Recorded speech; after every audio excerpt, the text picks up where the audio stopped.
Hey. Hey, Caleb, pretty intense face-off, just about a day away from this fight. What are you willing to risk for this fight? It's one of the biggest fights in your career. What are you willing to risk? I'm obviously willing to risk it all. This is one of the biggest fights that could be made in all of boxing. This number one versus number two to move forward and fight for undisputed. But regardless of what, it would be moving forward to face. This fight is still one of the biggest fights. So I'm excited to be here, excited to be a part. I worked extremely hard this camp, just like I have in all my camps. You don't start working hard once the big moment gets here. You got to stay working hard to get to the big moment and to, succeed when you get to the big moment. Caleb, you see set up there between you two. What was being set up there between you and David in that face-off? We're just talking about how much we like each other. that kind of language. Yeah. But I heard him. I think he was saying, "I'm gonna send you the hospital." I know it's like you call it rah-rah, but yeah. What does that? You keep it in your back. That sounds good. He's supposed to say that. Someone standing in your face about to whoop that ass. What else are you supposed to tell him? He's saying the things that sound good. And but hey, Saturday night we're gonna figure it out. Will that cost him because you're the thinking man's fighter, and he's operating on emotion? We'll see Saturday night.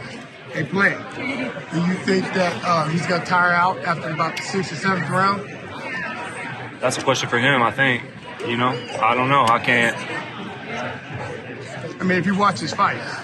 Yeah, again, I don't know. I can't answer that. So Saturday night, we're going to get in there, let the bell ring, and we're going to figure it out for sure. Caleb, you've seen his physique. It's the first time a lot of people, the fans, have seen a different physique in David. What are your thoughts overall? That's good for him. He finally got to his big moment, and now he's now he's doing it right. So that's good for him. Caleb, obviously this type of camp for you isn't something familiar, but this is your second camp with Coach Birdman Edwards. Just want your thoughts and your takeaways from, getting a second camp and being able to make some tweaks to the tools in the toolbox. I can't stand them. I can't stand you, man. No, we had a great camp. Just echoing off the camp before that, the first camp together was with Darrell.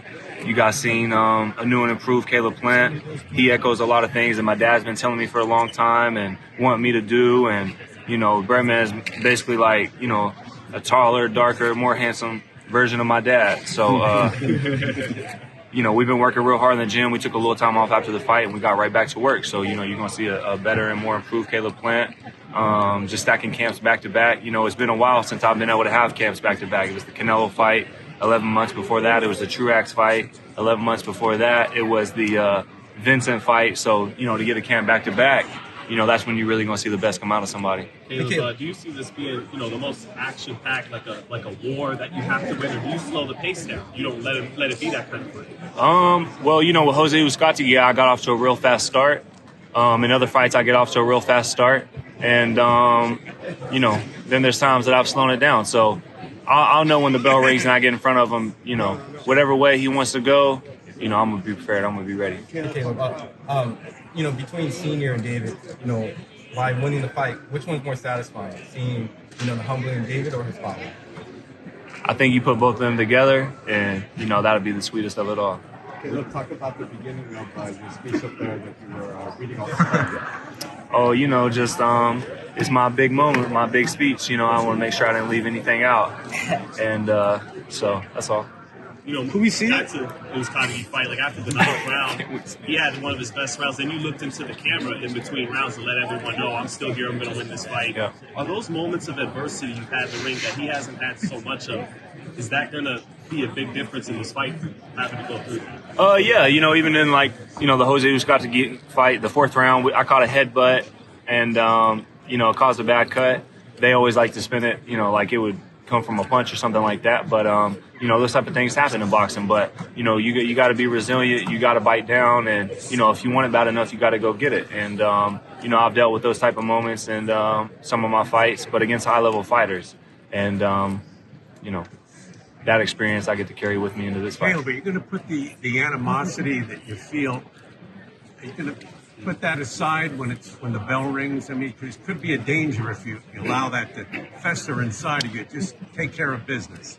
Well, with all this been said and all this going on, I know how to use that and I know how to channel that to my advantage. And again, this isn't my first big fight, and you know, I know how to handle myself. I'm a professional, and I've been doing this a really long time, since I was a little kid. And I'm not just some sparring champ where I've won against, you know, former and current world champions in sparring like David.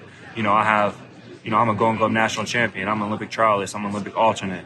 You know, I have international experience. So I've been doing this for a long time at a high level, and so I know what to do. Wanted to ask you, Caleb, obviously you're focused on the fight, but Well, that's it. But I wanted to ask, we saw the pictures, you're rocking the Watas Saturday night, hooked up with Shoe Surgeon for that one, and then we've seen, obviously you purchased the URL of David Benavidez and exclusive merch line and things like that, action figures. Why is it important for you to be able to express this side of you, you know, for your fans and things like that? Yeah, I mean, you know, I feel like a lot of fighters, they have just like the thin athletic type t-shirts, and so I wanted to do the revenge story.